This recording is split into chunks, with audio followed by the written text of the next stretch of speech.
rhubarb. Now, you might think that funny people aren't just born funny. Some might be, but I wasn't. No, I was born clumsy and serious. And this is a terrible combination because people were always laughing at me and I couldn't take a joke. Now, I tried everything to overcome my clumsiness.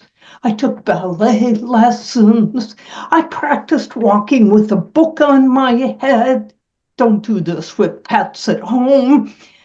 And my mother even signed me up for modeling for the preteen girl.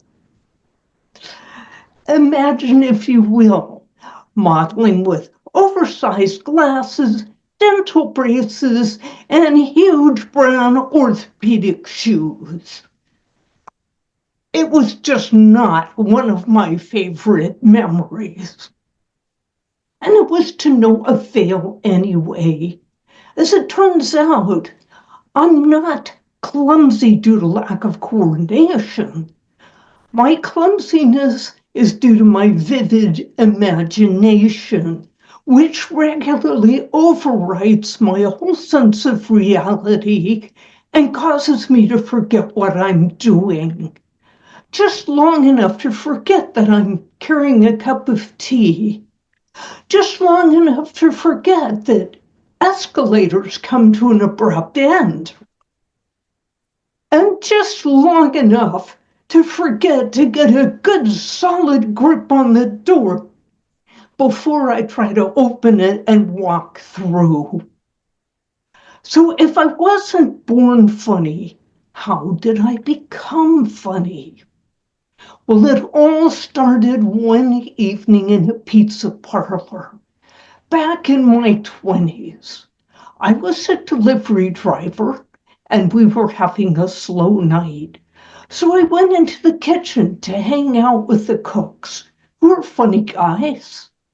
And I did what I do so often. I cut the corner a little bit close, banged my shoulder into the door jamb, and stumbled into the kitchen.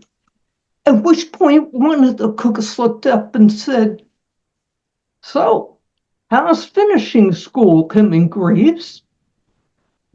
To which I said, "Huh?"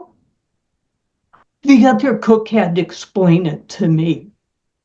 Finishing school, you know, where you go to learn to become graceful?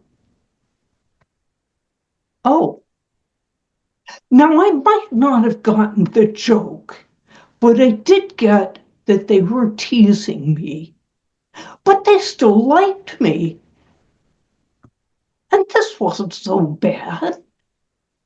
So a few days later, when I tripped over a box in front of the same two guys, I said, "Well, maybe I need to study a little harder in finishing school, huh?" And they laughed. And a realization was born. I didn't need to get over being clumsy. I just needed to learn to make jokes about it. This was a total renewal for me. So I was so excited. The thrill of making somebody laugh was so cool that I started seriously studying humor. How does it work? What's really at the core of it? Are there any dependable techniques? Stay tuned, because these are things that I've learned over almost 50 years of studying this subject, and I'm going to share them with you over the next several weeks and possibly months. Next time is what is the single most important ingredient for humor. Back to you, Madam Toastmaster.